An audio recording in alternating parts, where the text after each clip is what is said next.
What's up, guys? This is Coach Coop here with another episode of BHB Radio. Tonight, I am joined by one of my all-time favorite guests, Lauren Papanos. Lauren, you guys might remember from a previous episode where she dropped all kinds of knowledge bombs, breaking down women's hormones and how to balance them and a whole lot more. Tonight, we are actually going to do a pretty awesome, simple, practical deep dive on things like eating on the go, how to do that successfully, how to know what to order when you're out at a restaurant, snacking, just eating on the go in general. We're going to get into some other things too, like recommendations Lauren has on meals, snack ideas for her clients, her favorite supplements, and beyond. Tonight's episode is also brought to you by Real Ketones. Real Ketones are the pioneers in the exogenous ketone space, directly responsible for bringing them from strictly the clinical setting out to the masses so that literally anyone can enjoy the benefits of exogenous ketones. These benefits include energy, optimal health, relaxation, anxiety relief, performance, body composition benefits, including lean muscle mass preservation and body fat loss. There's actually even more benefits than that. It's literally like one of the superfoods, maybe the superfood of nutritional supplementation. So be sure to check out their full line of exogenous ketones at realketones.com. But it doesn't just stop there. They actually have full-on guides, rubrics, articles, and programs, nutrition programs to help you guys get from where you're at now to where you need to go. On top of that, they also are involved with a bunch of research in the space, pushing along the science not only on ketones themselves, but nutrition on the whole. So I can't recommend you guys going and checking out realketones.com enough. Also, be sure to give them a follow on social media at Real Ketones. All right, guys, let's get this show on the road. Good evening, everyone. This is Coach Matt, and you are listening to Better Health and Body Radio, your source for the latest and greatest information and understanding in the world of health, nutrition, and performance, where we give you a seat at the table next to the best and the brightest minds to arm you with the information you need to optimize yourself. Join us for another exciting, thought-provoking episode of BHB Radio, starting now.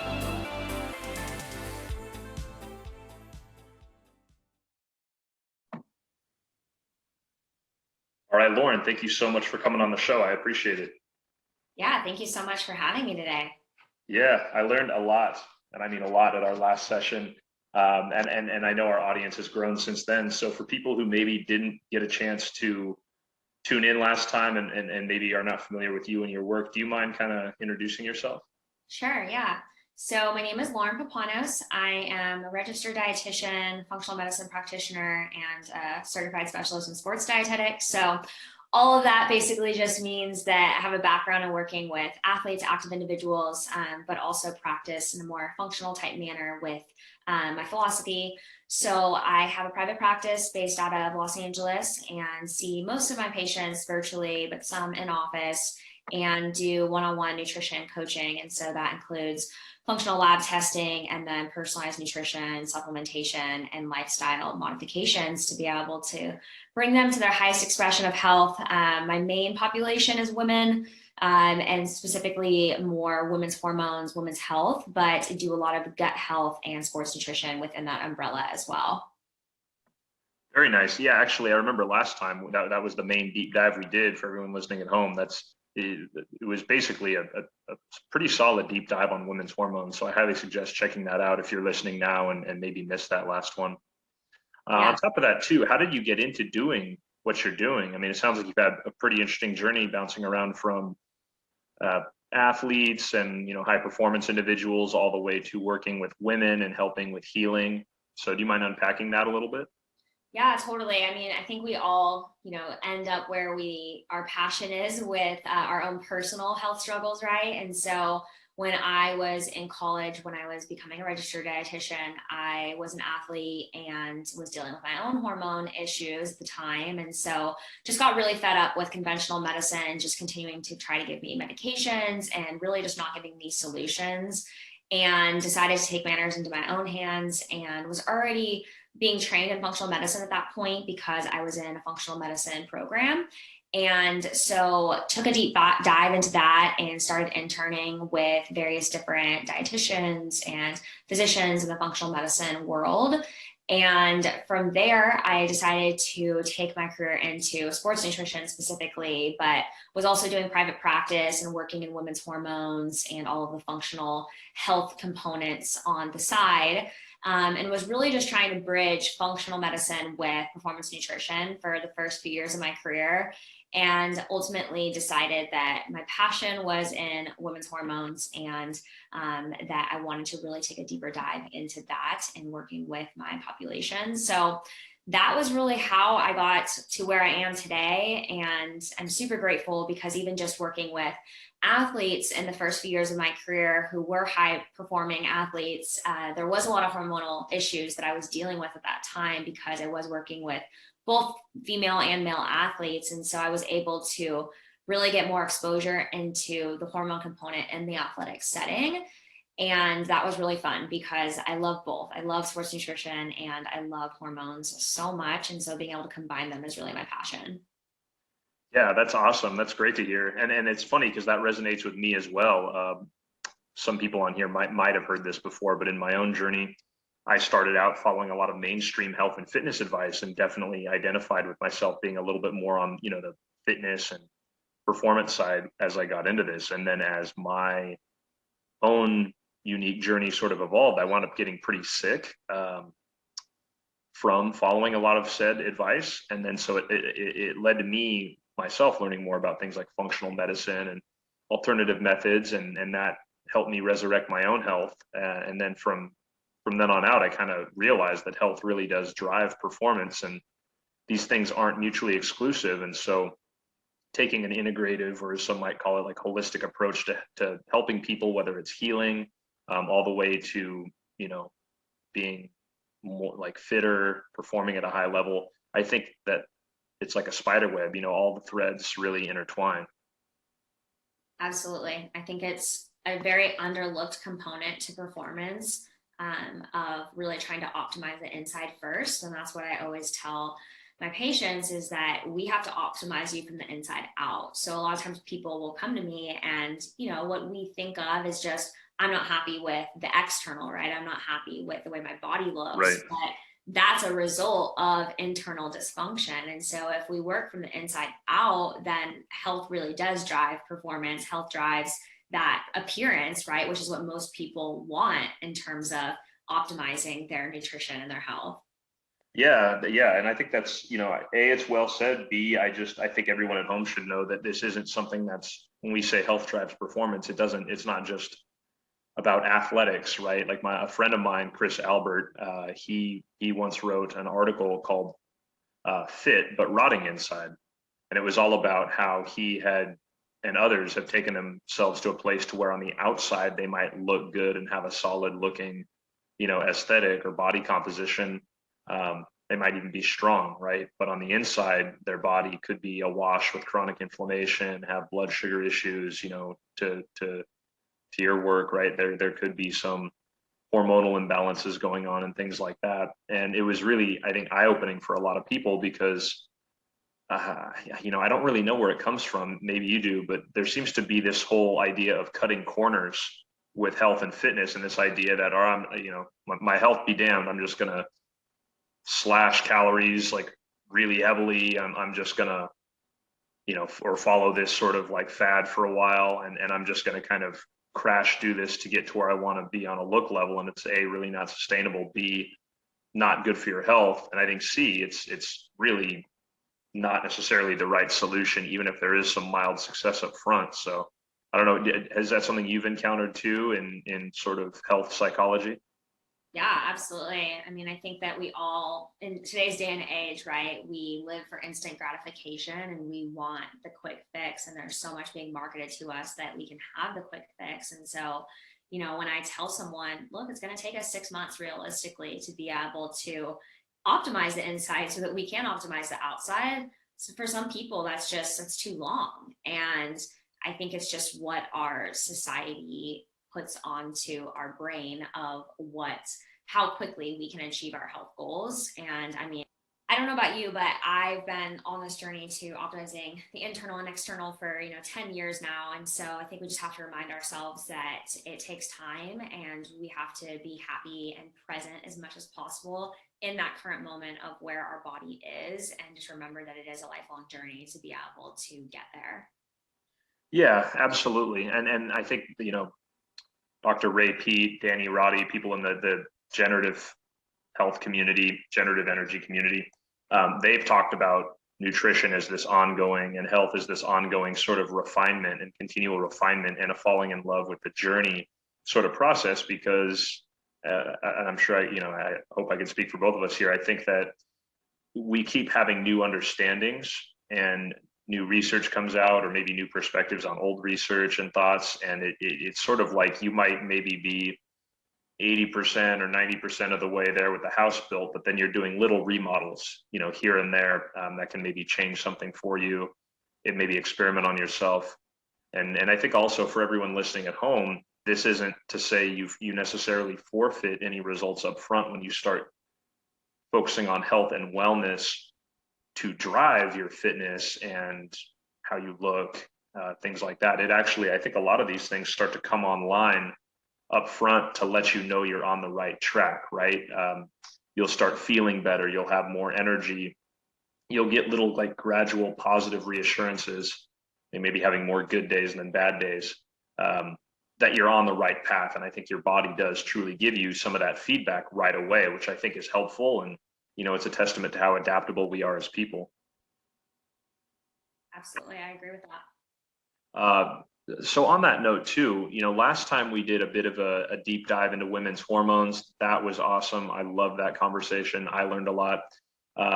Today, speaking of deep dives, it's like sometimes I think that you and I as practitioners can sometimes maybe get a little 9 and 10 item or a little more complex, in other words, and then almost kind of realize that sometimes people just need extra help with the basics, right? So I wanted to know if you had any tips for people, for things like snacking on the go, eating on the go. Maybe we can get into restaurants after that in the second part question there. But like, what are some of your thoughts on snacking, and what are some of your snack options for people that and your clients that you recommend?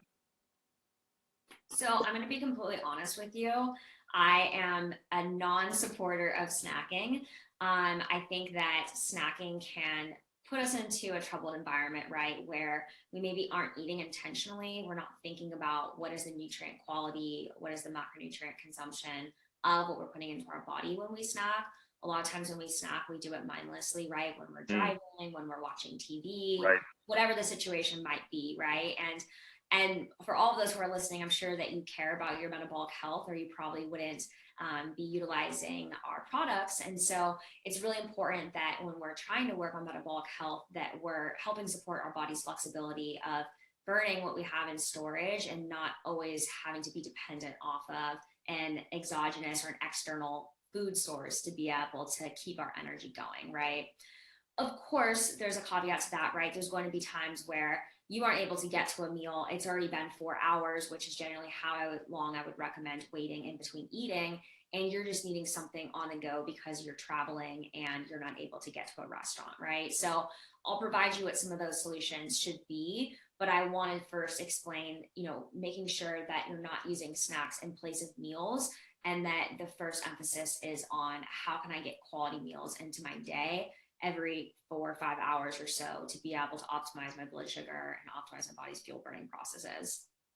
Got it. That makes a ton of sense. And yeah, I would say I fully agree. I think there's different definitions of snacking. And I think for most people, it does probably turn into kind of a mindless enterprise where they're just eating and grazing throughout the day. And it can really sneak in a lot of calories, maybe unbalance their macronutrient intake, their ratio of carbs, protein, and fat, for those of you who may not know at home. So you're someone, it sounds like you like to create structure with meals and things like that. Now, is there sort of room in that framework for an and in both situation, in which maybe people might be eating, let's say, a few bigger square meals during the day, and then there are like some of the meals might be a little bit lighter and quote unquote snack-esque, but maybe more like there's more thought that goes into it? Yeah, so normally how I recommend structuring your day is, depending on how long your fasting period is between dinner and breakfast the next day. But that first meal being somewhere, 12 to 16 hours after your breakfast or from your dinner, I'm sorry, from the day prior. And then from there, having, maybe a lunch or your second meal about 4 or 5 hours after that. And then most people are typically going to need a bridge snack, is what I call it, that bridges lunch to dinner. It's really important, especially if you are eating a lunch around the traditional time of 12 to 1, and then you're not eating dinner until 6 or 7. If you're going into dinner and it's been 6 or 7 hours and you haven't had anything in between, you're probably going to go in and be very hungry. You might make poor food decisions. You might need to feel like you need to snack on chips before you make dinner, right? And so having that bridge snack can help prevent that, so that you're hungry when you get to dinner time, but you're not ravenous and you can make calculated, good nutrition decisions. And so that's where doing a really good balanced snack in between there, maybe around 3 or 4 o'clock hour, can be really beneficial for supporting what you're going to eat at dinner time, and also helping with that midday crash that most people tend to feel around that 3 or 4 o'clock hour. That's really helpful, and I think helps kind of like reframe the idea of smaller meals or quote unquote snacking for people listening, so they know how to maybe intelligently do it in a way that's going to help them. On that note too, are there any sort of sample ideas for like a bridge meal or a bridge snack, or that you tend to recommend for your clients? Definitely. I think the main priority there is a protein source. Protein is something that you should be trying to get in equal dosages often throughout the day. So, what I mean by that is, instead of trying to get in, a 10-ounce piece of meat at dinner time, take your total protein needs and spread that out evenly amongst your maybe 3 meals and your bridge snack. So, that might look like 20 to 40 grams of protein at that snack, just depending on what your total protein needs are for the day.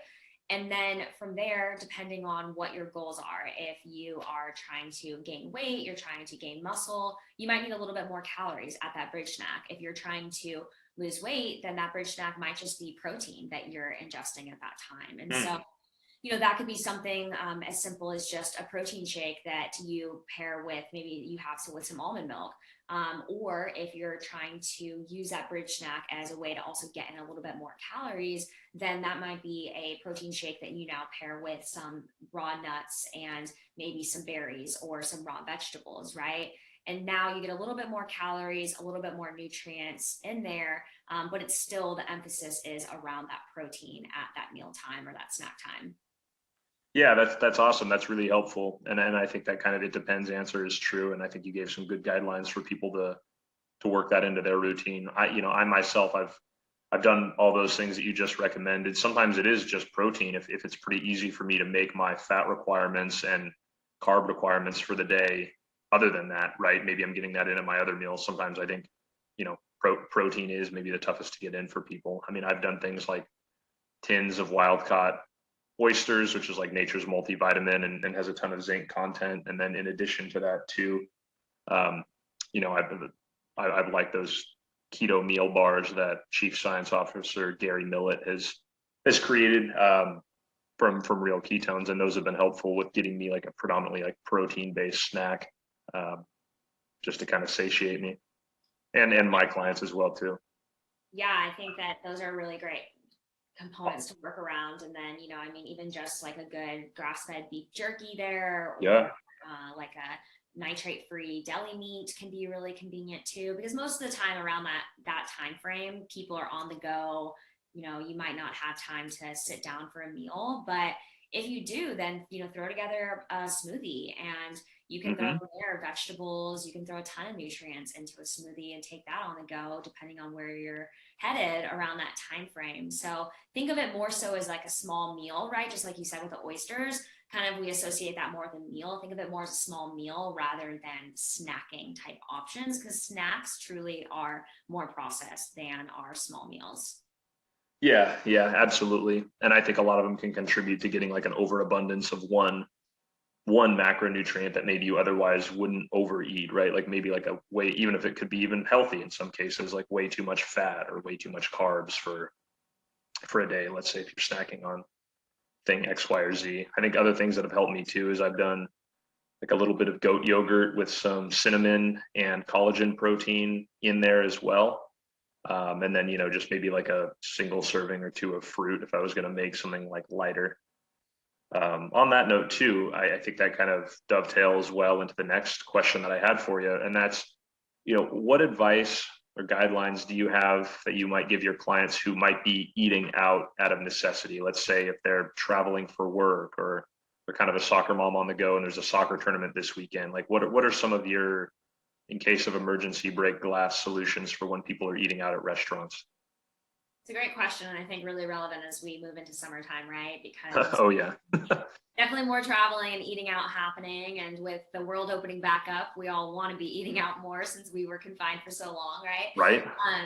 But I think the first thing is, looking at the environment, the situation of, do you have the ability to bring any options for yourself that maybe could supplement what you're not able to get? So for example, you have to go to your kid's softball tournament and you're going to be sitting at the field all day. You know that the only good options are going to be hot dogs and candy at the snack bar. Can you bring a cooler with you that maybe has a pre-made meal in it, or do something similar to like the snack options we talked about where you pair that together for a meal? So maybe you bring some nitrate-free deli turkey, and then you have a bag of baby carrots and you have a guacamole cup with it, right? And you kind of make a meal out of that. That could be a really good option. If you're going into a restaurant, then I would always recommend looking for the most vegetable heavy dish that there is on the menu. And sometimes this is going to be easier than others, and this might depend on where you are as well, because in more remote cities, it might be more challenging to find something that has vegetables that are heavy on the menu. But sometimes that could be a salad, and then there might be a ton of toppings on there, like candied pecans and cranberries and things that are just contributing more sugar. But can you take those off of the salad so that the salad remains, a vegetable heavy dish that you can add some protein to as a side on top of it? That would be a really good substitute. The other thing that I like to explain to people too is thinking of your meal more in compartments. And so if you're able to practice with this at home, where you maybe don't make a mixed dish every night. You don't make a stir fry some nights. You make more of I'm going to make a protein, I'm going to make a vegetable, and then I'm going to have a fat source on the side with it, so that you can visually see what that looks like on your plate. And that way, when you get to a restaurant, you can do something similar where you get a baked fish dish and then you add in some roasted vegetables and a house salad. And then you can compare those portions to what your portions might be at home, and then determine how much of that meal you should eat and then take the rest to go. That's a really good way to stay within your macronutrient targets if you really are trying to work towards weight loss or you have specific body composition goals. Interesting. Very interesting. Yeah, that's all incredibly helpful information. I think one thing that, I've always found helpful as well is, as much as you can, and it's not always going to work this way, but as much as people can, almost going into the situation, meaning eating out, like with an idea of, okay, like this is a place where I am trying to eat healthy at. They have great options on the menu. I'm going to do as close as I can to get an A- or like a B+ here, or just do what I can, right, to stay on track. I think having that mindset ahead of time of, all right, I'm going to stay on track or do my best to stay on track versus, okay, this is a vacation, or, I've been very good for a while. This is an instance in where I want to indulge myself and maybe not go with some of the worst offenders here, like, wheat, gluten, and industrial seed oils like soy, canola oil, things like that. But I am going to enjoy myself.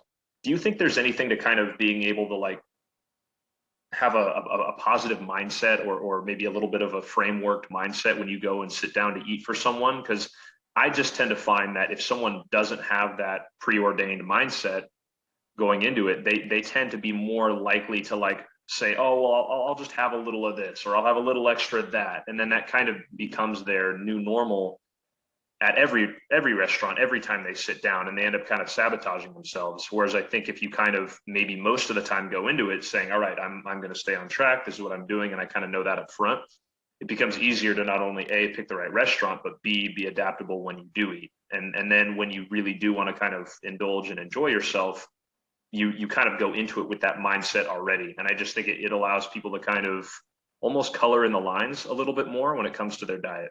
Maybe I'm wrong, but I've found that to be helpful. What do you think? No, I absolutely agree with you. And I always call it keeping health boundaries, right? Because Mm, there's so many different ways that we can boundary our life. And sometimes it might seem upfront like that's being selfish or that's not respecting whatever other people might think, is this person going to think X, Y, or Z about me? But I'll just speak on my own behalf, but also what I see a lot of with my clients is that when you can set those boundaries on your health, then you can establish consistency. And that consistency is what then opens up doors to changing your health outcomes, right? So that those health boundaries might be, for example, my own personal boundaries are I work out first thing in the morning before I do anything else, right? That's a boundary where I don't set any other appointments. I don't do anything else. It's just a way that I know that I'm going to accomplish getting my workout done. There's no questions asked for the day, right? So that's something that you can establish, but very similar to going out to eat at a restaurant. If you go into that situation and you say, okay, I'm going to have one alcoholic beverage, or I'm going to have a dessert tonight, but I'm going to only have a portion of it and I'm going to split it with my significant other. That is a boundary that you've already created. So when you go into that meal, you already know how to act, right? You already know the decision that you're going to make rather than there being dessert presented to you, there being bread on the table, and you feeling like, oh, I might want to take a pick here or there. Instead, you go in, you already have those boundaries, and it's like you already have expectations and you already know how to stay within those boundaries to be successful with that meal. absolutely. Very well said. Yeah, I was curious if if you had any thoughts on that too. So it's nice to know we were kind of on the same wavelength without even not even intending to.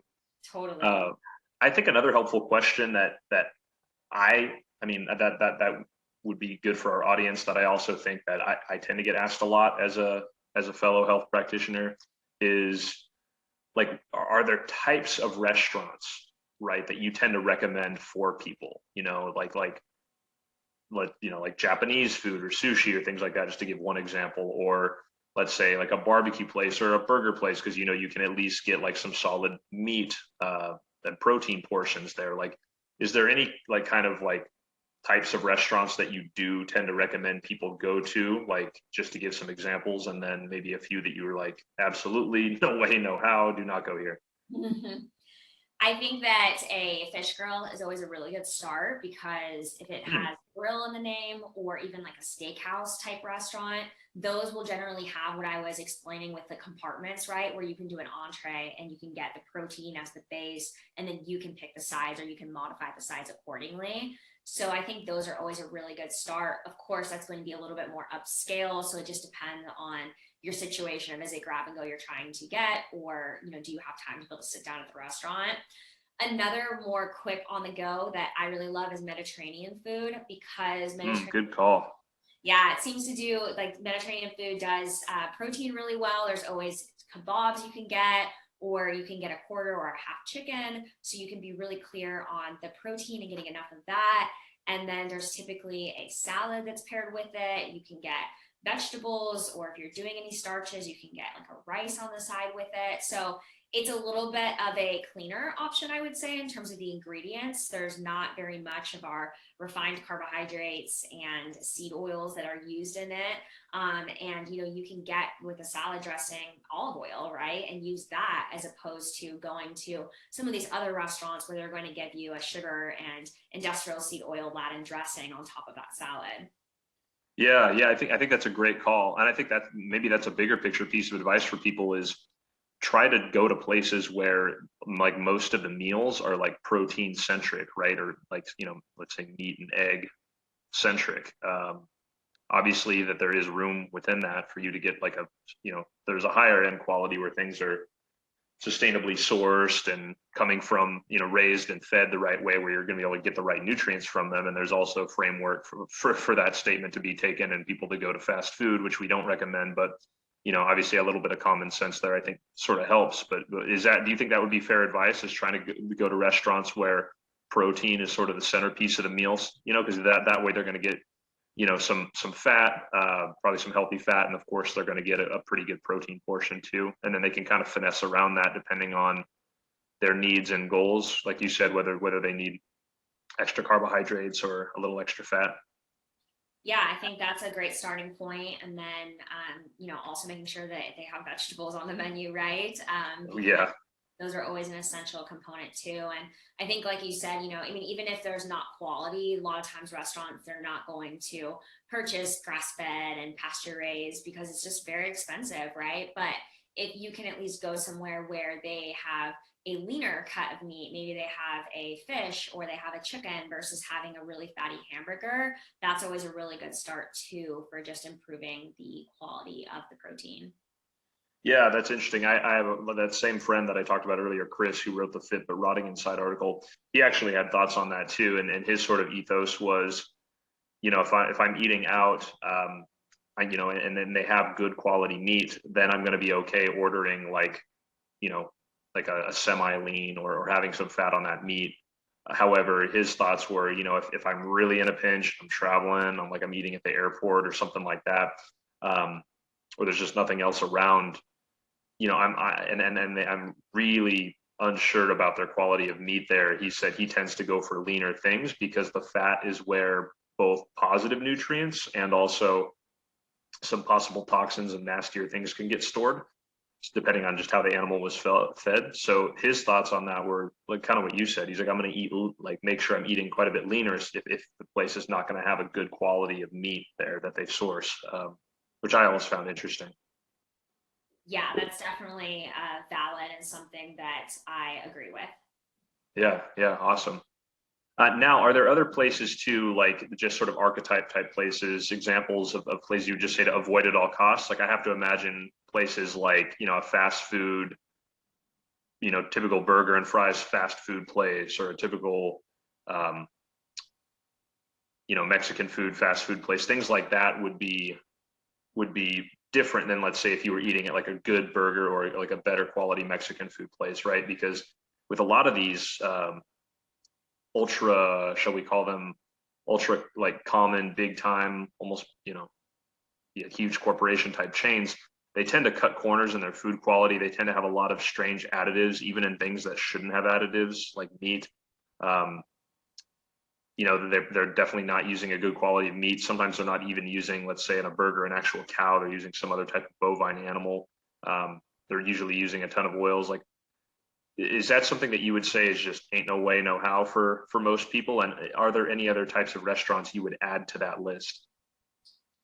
I think that that's a really good place to start. I mean, I know that I've lived in some small towns and it's hard in those small towns. I lived in West Texas a couple of years ago and it's almost impossible to find any restaurant that has anything of remotely decent quality. I mean, even if you go to a grill, there's hardly any vegetables on the menu. And if they are, they're laden with a ton of industrial oils, or it's a salad that has just romaine lettuce and Caesar dressing, right? So it can be definitely challenging in some towns, but I always personally, when I'm looking for a restaurant, I always will type in like health food restaurant or health food store, because a lot of times you can find these little mom and pop type restaurants where they maybe have a deli or they have a salad bar where you can make something that is higher quality and you can modify it more specific to what your individual needs are, rather than just searching restaurant, because a lot of times when you search restaurant, you're going to end up with a lot of your chain type food places.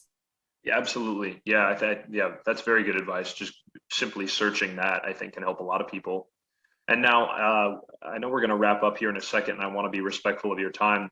But one thing we didn't get to cover last time that I was super curious to get your take on is supplements. And I know that there's a lot of if this, then that, and it depends that goes on here. But maybe do you have any sort of supplements that are ubiquitous? Maybe just a couple of essential supplements that you tend to put all your clients on, or let's say a vast majority of them?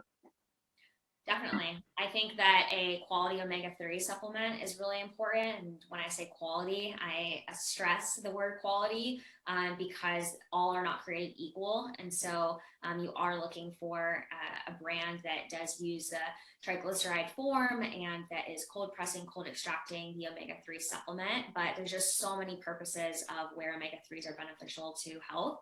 And so I think that that's a must for pretty much all people.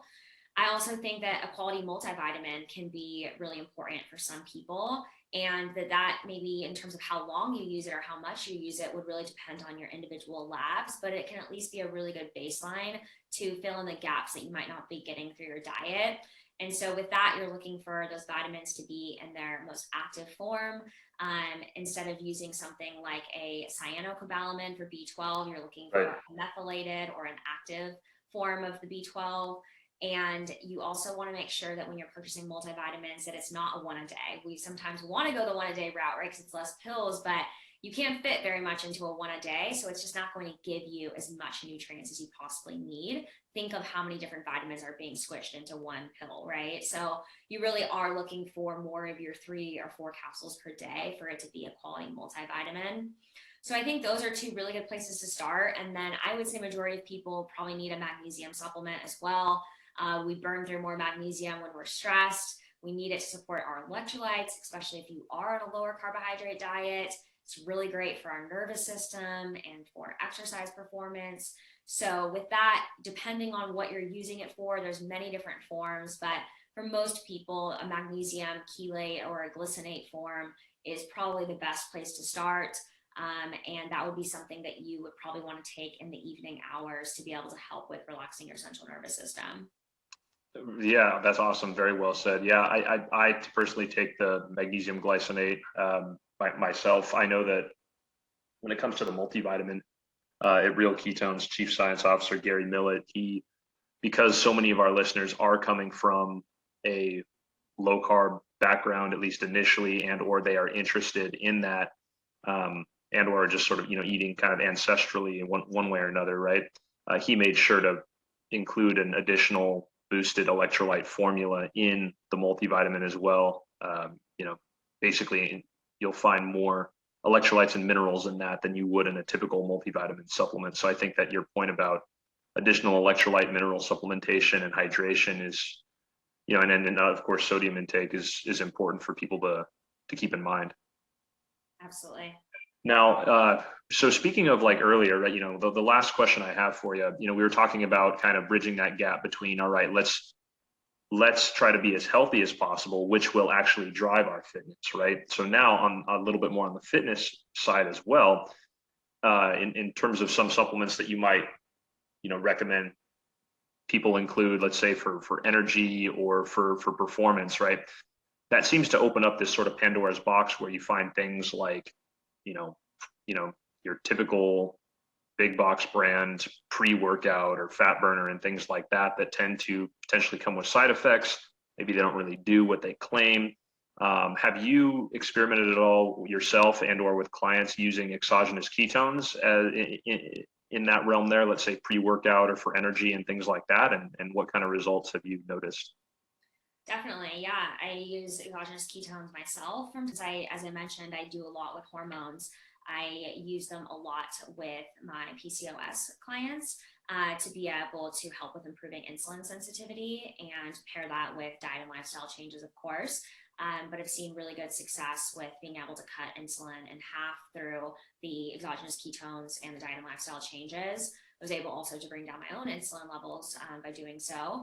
And I also use it for athletes if we're trying to preserve glycogen to be able to help with prolonged exercise where maybe they are, running or they're biking, cycling for hours, and we want to make sure that we're preserving glycogen as long as possible. That's where I also think that they can be beneficial in the training phase to be able to help with that adaptation. Yeah, very well said. Yeah, that's basically kind of what I was interested is like there's just so many fitness/performance benefits for ketones and then also health and wellness benefits too. I was curious if you had any thoughts on how those areas have bridged. And yeah, that was exactly what I was thinking, what you said. I think it's interesting too when you talk about giving it to people who have certain conditions, like your PCOS clients and things like that, because it's an interesting concept that you can basically just take an additional energy source and put it into the cells, the mitochondria. That's your energy factories for everyone listening at home. That then turn around and support everything that we do, from hormone manufacture to metabolism to, other phases of metabolism to thinking to muscle firing. So I think that that's a way to kind of help almost like top off gas tanks for people who might be struggling with fatigue syndromes, hormone imbalances, and various other conditions. It also can be something that can help with body composition, as you said too, right? Like you're preserving muscle mass and muscle glycogen, and I've seen research showing that they're muscle sparing. So in some ways too, if you are going to train to perform, you're going to have an additional fuel source, almost like a hybrid car, to run through without dipping into the precious glycogen that you might want to, use for deeper phases of the workout or other things. Absolutely. I think there's a ton of efficacy, and I think also just more anecdotally too, helping with appetite suppression and just being able to help if, as we talked about earlier, if maybe you are a big snacker and you struggle with being able to wait enough time between meals and you're trying to train your body into becoming better at that, I think that can be another way to include the ketones, is to help train your body to become more flexible metabolically. Yes, absolutely. I think that's another very good point. And I kind of hope this is where the future of supplementation goes, right? It's sort of like taking that functional medicine practitioner grade quality and of course mindset, and saying, all right, like what can we do to build up health that can then not only improve our health itself, but also our fitness, our physique, our performance. And that's one interesting thing I think about some of the kind of innovative performance supplements coming out, like exogenous ketones, is that they're really bridging that gap between almost like a quote unquote superfood supplement or a supplement with multiple health benefits, and that performance side. So I think that it slaps nicely into that bigger picture we were talking about of marrying those two worlds of fit and high performing with health and wellness. I agree with that. On that note, you've been more than generous with your time. I know I'd love to have you on again in the future. Maybe we can make that happen. But for people in the interim who want to maybe learn more about you, I think you've got some courses out there and some new things exciting that are in the pipeline. Do you mind telling people where they can find you and learn more about you? Definitely. So my website is functionalfueling.com, www.functionalfueling.com. And then I'm also active over on Instagram. My handle is @nutritionwithlo. And then if you go to my website, you can find more information about my podcast. I have a podcast called Your Nutrition BFF. I have a Pinterest page where I post lots of recipes, a blog on there. So if you start at functionalfueling.com, you'll be able to get to all those different avenues. But yes, lots in the works to come, and it's an exciting time. But I appreciate you having me on today, and I'm happy to come back at any point. Awesome. Thank you so much, Lauren. All right, everybody. That was another awesome episode. I always appreciate the time that I get to spend with Lauren, and I get to learn from her too, right along with you guys. So be sure to check her out at Functional Fueling Nutrition, and hopefully I get to have her on again here real soon. All right, everybody. This has been another awesome episode of BHB Radio. Looking forward to catching you guys next time.